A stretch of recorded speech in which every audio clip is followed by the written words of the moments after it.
As promised, we have the 2023 Virginia Tech football schedule release. Can the Hokies compete in the ACC this season? No divisions, but will it be something that where they can't rest on that coastal blanket? We'll talk about that with Kenton Gibbs on today's show. You are Locked On ACC, your daily podcast on the Atlantic Coast Conference. Part of the Locked On Podcast Network, your team every day.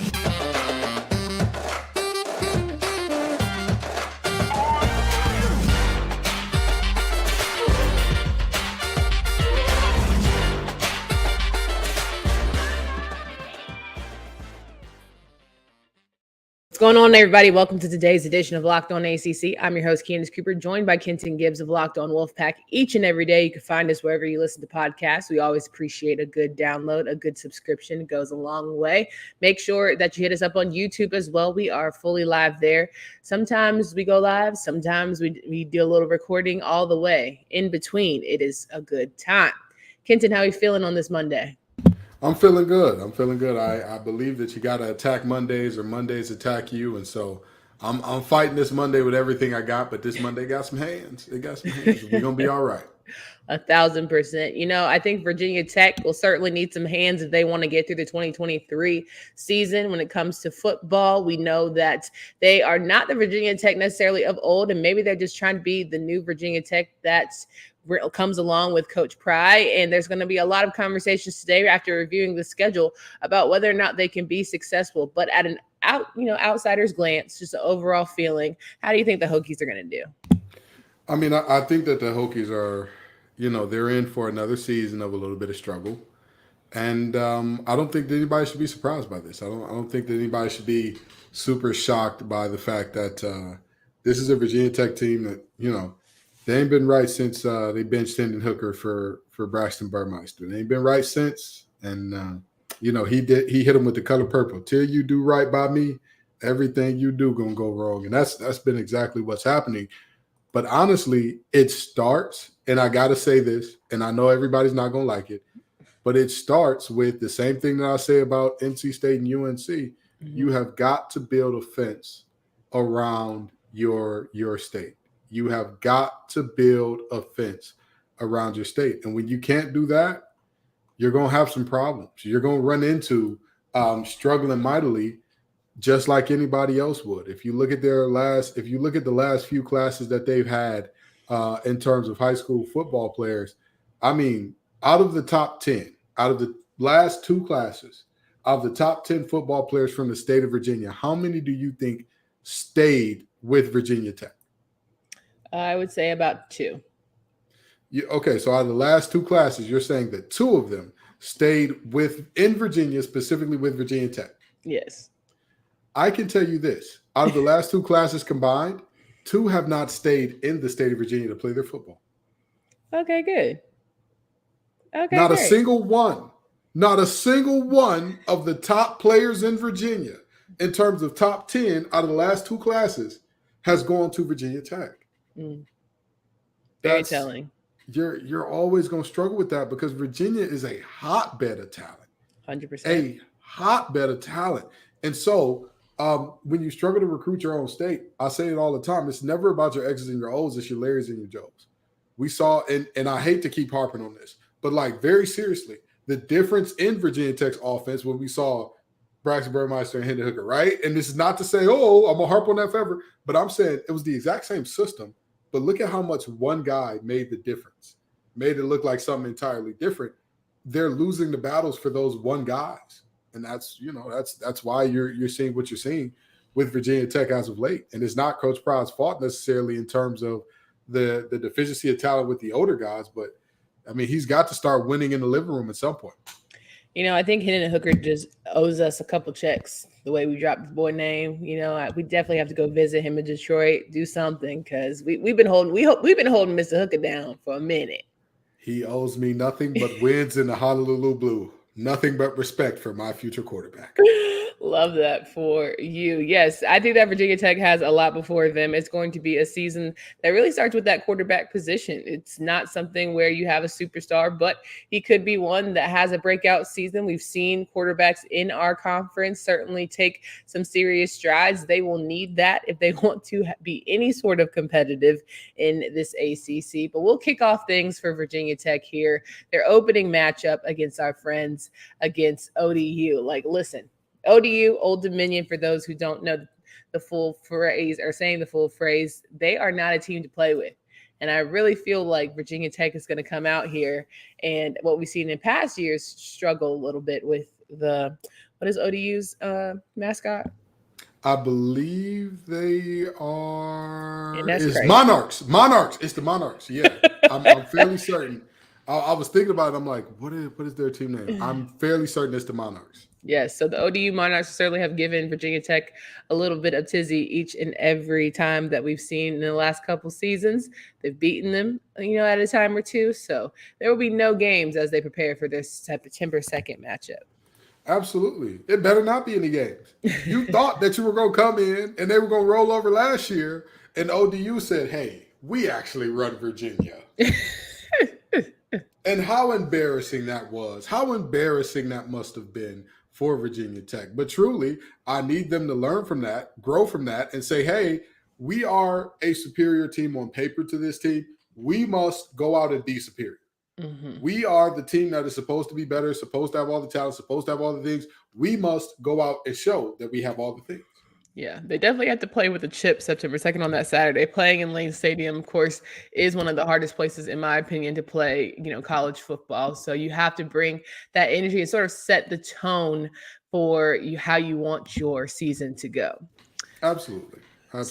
Next off, they'll have their second home game against Purdue. That'll be September 9th, a nice Big Ten matchup. And as we talk about the ACC versus the Big Ten and make our argument and our cases for why our conference is just as good, if not better, as the Big Ten, having someone like a Virginia Tech be competitive against the Boilermakers will certainly be a good showing, an opportunity. Here's an opportunity where we can use the fact that they still have divisions against them and pull off a massive coup here, okay? If Virginia Tech wins this game, did you know that they'll be beating the defending Big Ten West champs? I did not know. Thanks for the enlightenment. Hey, Virginia Tech Hokies. No pressure. Oh, there's plenty of pressure. There's pressure. Yeah.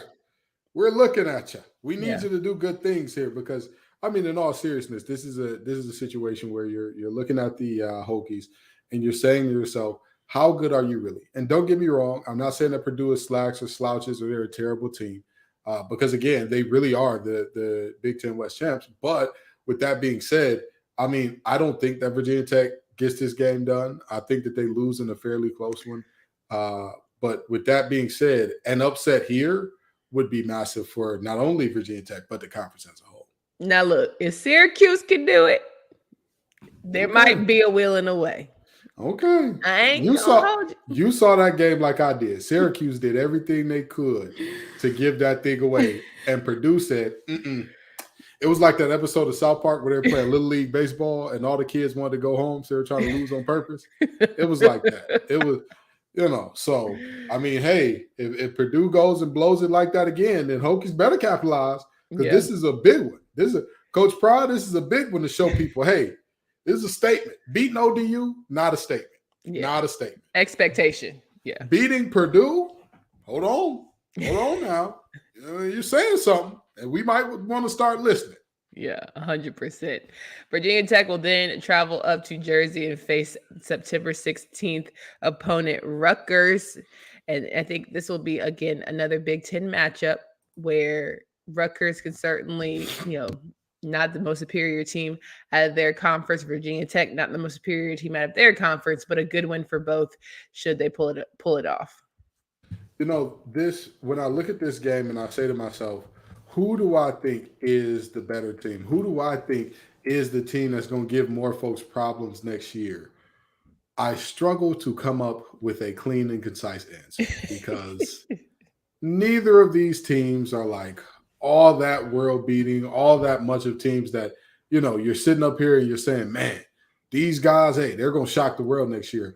But with that being said, I mean, this is another game where it feels like out of these first three, Coach Pry has to get at least two. At least. Yeah, not the best of the worst. That's just crazy. I mean, so ODU is a group of 5 team. Mm-hmm. And then you've got a Power 5 team that is objectively the winner of their division, but winner of one of the weakest divisions in all of the Power 5. I mean, the Big Ten West was slightly better than the Coastal last year by a hair. By literally one of these hairs. For those of you who don't know, I'm bald and pointing at little stubs that are growing out of my head here. Now, and then this third game, you're looking at a Rutgers team that was 4-8. The last time they made a bowl game, did you know it was because of a technicality of COVID? Yes. This is not, no disrespect to Greg Schiano, but he came back and they are not seeing it reunited anymore. It is not reunited and it feels so good at this point. 100% agree. Today's episode is brought to you by our friends at FanDuel. FanDuel Sportsbook is America's #1 sportsbook. You can get in on all of the action, whether it's football, baseball, basketball, or more. New customers get a no-sweat first bet up to $1,000. Again, that's $1,000 back in bonus bets if your first bet doesn't win. Just go to FanDuel.com/locked-on today to join. No sweat first bet up to $1,000. FanDuel.com/locked-on. Please gamble responsibly. Kenton Gibbs and I talking through Virginia Tech football 2023 schedule preview. And of course, you talk about the Hokies and not necessarily being the team of old, but certainly they're going to have to find ways to win dang near each one of their matchups. And the September 23rd matchup between Marshall will certainly be one where Marshall is not a team you can play with, but if you do win big, it'll certainly show some progress for your program. Absolutely. This is a game that it's another one that this is a team that's in the area in terms of not in the areas in very close to West Virginia, but I mean Huntington, Virginia, I believe that's where Huntington, West Virginia, I believe that's where Marshall is. It's not that far. It's not that far. You need to win this game. Again, you cannot lose to group of fives and independents of smaller and alternative schools and consider yourself like, hey, we're trending in the right direction. So this feels like another one of those games that whether or not you have the better team, Pry, you got to do something. You got to figure out something, brother, because you can't – nobody is going to sit around and say, well, there were just guys hurt. Well, that was just – something has to give here. Yeah. Your guys have to show up and show out at some level here. Yeah. And if not, you're looking at a really, really tough time and looking at folks having some conversations about you, Coach Pry. So – you need to make sure this is another one of those that it's a lesser opponent on paper. You need to get it done. Virginia Tech's first matchup in the ACC will be against Pitt on September 30th. They'll end their September schedule with a good one. Pitt, of course, being an old coastal foe. Now this Pitt team, of course, coming in with a new quarterback, one who's sort of a veteran in this ACC game, and Phil Dracovic will go up against a Hokies team that, for all intents and purposes, is certainly switching things up. Things are starting to shift, and they're trying to get the right pieces in place.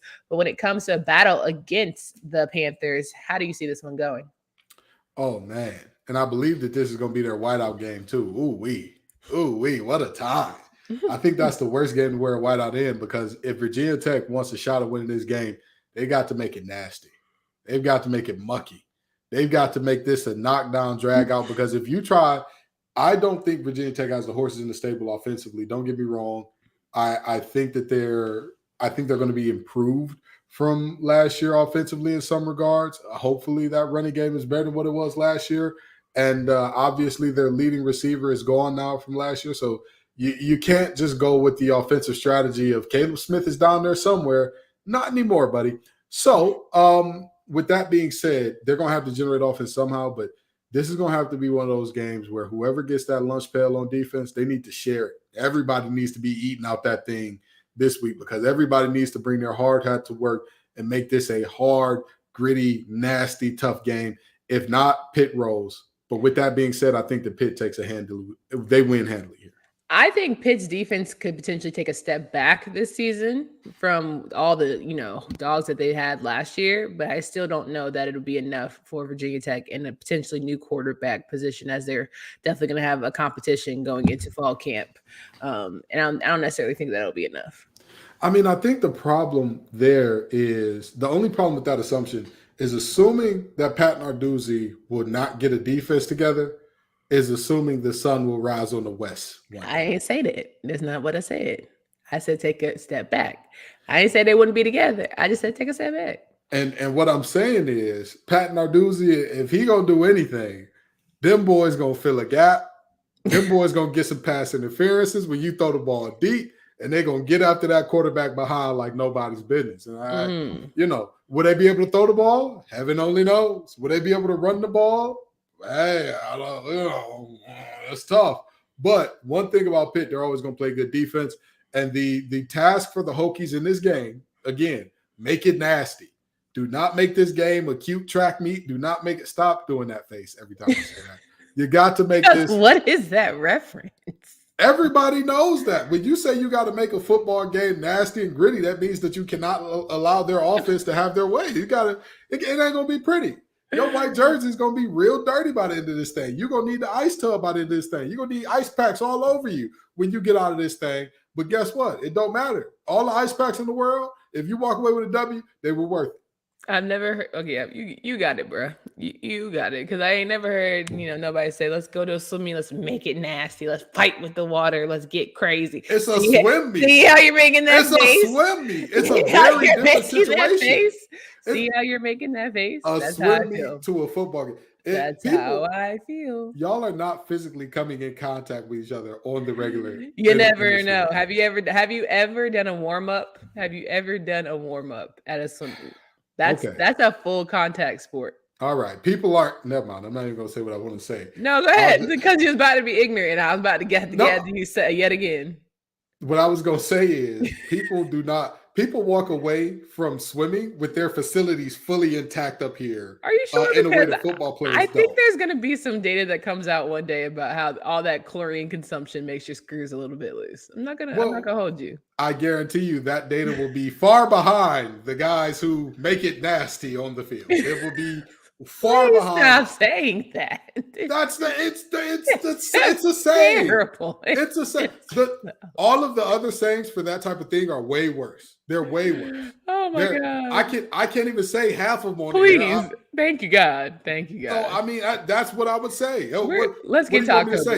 I want them to strap their nuts on and be ready to play a tough game. Like that's the other one. See, and that's one of the PG ones. That's one of the PG ones.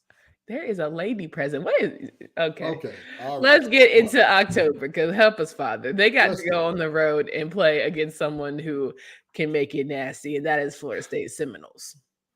That is actually not Florida State's MO, but they don't make it nasty, Florida State? No. Florida State is not known as like a extremely physical, gritty team. They're known as being like more talented. Now, why do you have to do this? Because all right, well, we're not going to go there today. Florida State will do what Florida State does and be a superior team from start to finish in this one. I 100%. mean, I really don't see much of a world where Florida State struggles in this one. If they struggle, it's because they're making mental mistakes. Like that's where I see that only being a factor. If they struggle, it's because they overlooked this team entirely, Absolutely. And Virginia Tech is playing their Super Bowl. Upset of the century. Upset. This would be like Boston College playing NC State last year. Like upset. Because why? Because it's one of those why. How did this even become competitive? Let's talk about October 14th game at home for the Hokies to be against Wake Forest Demon Deacons. A very, up in the air game. I wouldn't give it to either, honestly. Yeah, there is, a lot of people are bringing up the very interesting point about Wake Forest's recent success, and that like that prolonged success was an aberration in Dave Clawson's career that also coincided with a young man by the name of Sam walking through that door, and he ain't coming no more. He's got a different gold helmet that he's donning these days that ain't fully in the ACC, but they dip a toe in the ACC, but they not really in it. But we ain't going there. What is important is this is another one of those games that I would think if Virginia Tech wants to win again, they're going to have to do so defensively and with a tough running game. They're going to have to make sure that they can gash Wake Forest on the ground, because we've seen this year after year after year. When has Wake Forest ever had a good defense against the run? And so if Virginia Tech wants to win this game, their backfield is going to have to carry them forward in doing so.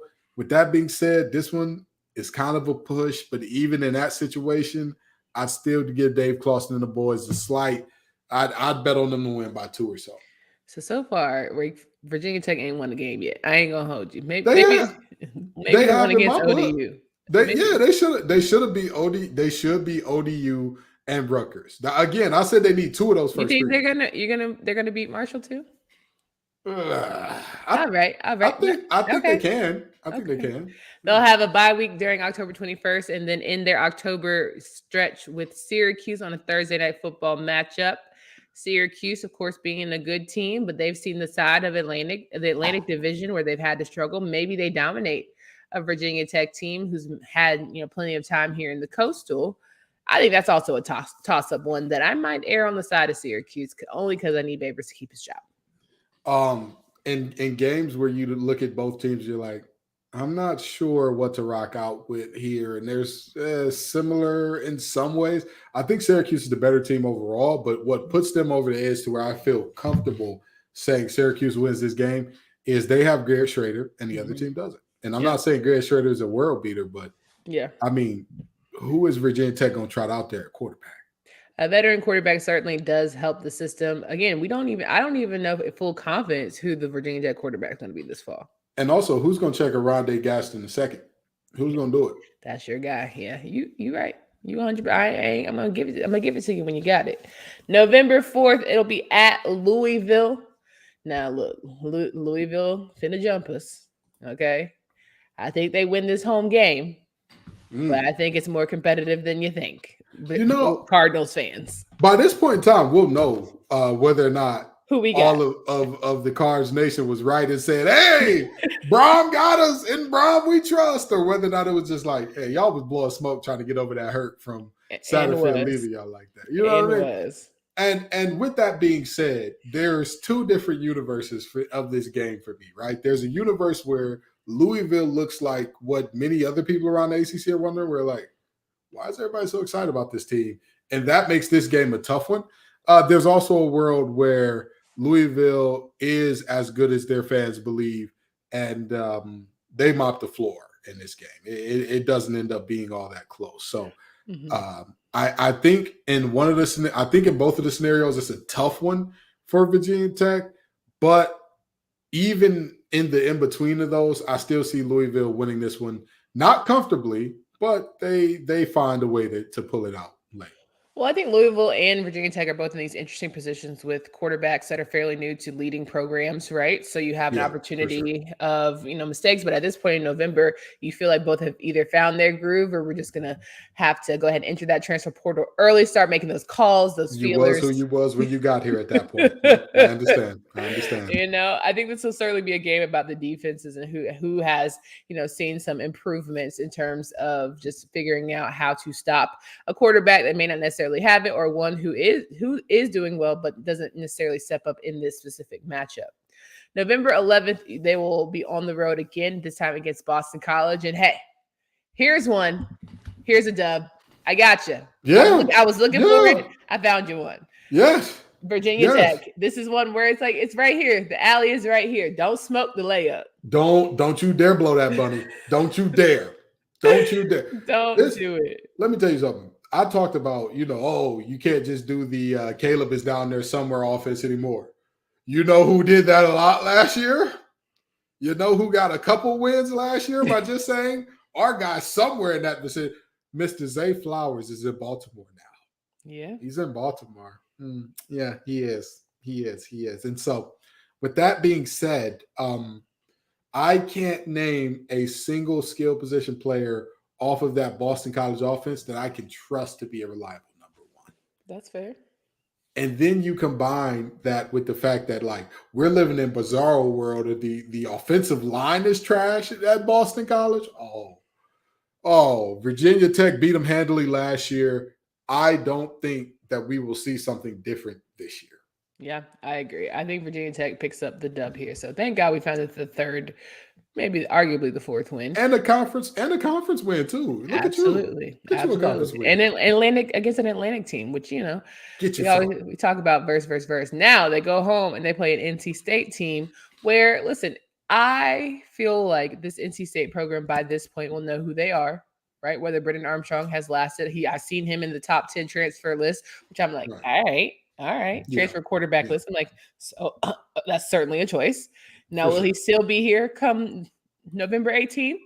Remains to be seen. But you also have MJ Morris, who I again think will be able to take over and help the Wolfpack beat the Hokies. I mean, the name of the game here is, like you said, who are the Wolfpack going to be? Who are, by this time in the season, it should be definitive in terms of like, okay, we know what this team is. We know what they're about and all that good stuff. Here's what benefits the Hokies. Mm-hmm. The game after them, NC State will be playing their hated rivals, the boys in baby blue from right on down the street in Chapel Hill. If you're Virginia Tech, you're wishing and hoping and praying that Drake May is lighting up everybody. He's doing something crazy. He's going to New York, because if that's the case, NC State could be shaking in their boots and overlook you. They could overlook you. With that being said, Tony Gibson is returning, one of the best secondaries in the country. And he's one of the best coordinators in the country, one of the most well-paid as well. NC State's got a new offensive coordinator, and everybody knows how I feel about Mr. Tim Beck, so we don't have to rehash that. But this is going to be a tough task. For Virginia Tech. They end their season with a good old-fashioned Thanksgiving matchup between their arch rivals, Virginia this year, the Commonwealth Battle. The Commonwealth, deep Negro spiritual side, because it's just going to be about who wants it more. Throw the record books out. They didn't get to play the matchup last season for obvious reasons. This year, you play your hardest, and both programs are struggling. The state of Virginia, we know football right now for our Virginia programs isn't the best, but man, it would be nice to see the Hokies come away with a big one. These two teams hate each other, and you're right. Throw the record books out. You think you're better than us. We think we're better than you. We don't like you. You don't like us. And with that being said, normally that benefits the worst of the two teams. The problem is, who's the worst of these two teams? It's a question. Yeah. It's a question that we just don't really have answered. But with that being said, I think Virginia Tech will be the slightly better team. I think Virginia starts out hot. They start out emotional. They haven't played this team a little bit. But I think that Coach Pry is the better coach in this game. And I think that they'll be able to be a little bit more even keel and kind of maintain and just do what they need to do to come out of this thing with a win, as opposed to getting too high and then crashing later in the game, which I believe Virginia will do. So about 5 wins. We're feeling 5 wins for Virginia Tech. And that's a struggle. Okay. I'm giving them Wake Forest. I don't know. I have a feeling. I mean, here's the thing. 5 wins. If they look up at the end of the season and they have 5 wins, I think that that's an objective success. I agree. I think that that's a success. But the thing is, at that point in time, you start looking at Pry like, all right, bro, start winning some of these battles. Some of the best players in the nation are from your backyard. You start winning those battles on the couches, and you'll start being better everywhere else. Last year, they finished the season 3-8. They probably would have been 4-8 had it not been for some tragic circumstances completely off the field that they had no control over. Right. But still, I think 5 wins. Hey, 5 is more than 4. You're headed in the right direction. 1,000%. Especially because you got 5 wins playing more Atlantic teams than you would have last year. 1,000%. And again, at the end of the day, I think for what we talk about Atlantic versus Coastal, there are definitely going to be some competitive Coastal teams. There are certainly going to be some Atlantic teams that are going to get a nice little wake-up call. But I think that's what makes this divisionless ACC this season very fun. Absolutely. I'm ready to see it. I actually don't agree with that take. I think that we'll see a lot of Coastal teams that we thought were good, like, oh God. But you just have this thing about Coastal teams. Is I'm gonna let you have that, and I feel like, I truly believe you are the Atlantic guy. I'm very much the Coastal girl, and I can't wait to be like, it's funny how you were so, and then we can just run it back. I just want to make sure we're clear. Hey, listen. Everyone has to have a side going into the season. You've clearly chosen yours. In the words of the Canadian boy, who we probably gonna have a surviving him documentary coming out on in a few years. Oh my! I got high hopes for you fellas. We gonna see. Okay, I hear everybody talking about what they gonna be. I got high hopes for you boys. We gonna see. We gonna see. You love making it nasty and weird at the end. All right, guys. Boy. There we go with the Virginia Tech 2023 football season schedule preview. Make sure that you download, subscribe to the podcast, and let us know what you think. We got Hot Topic Tuesday. So Kenton is going to make a nice community poll, ask you what you want to hear about. We will talk about that on Tuesday, and then we'll get you ready for the rest of the week as we end June. Cannot believe we're already in July. We're getting ready for ACC kickoff. Crazier times. So we hope you guys have a great rest of your evening. For Candace Cooper and Kenton Gibbs, until next time.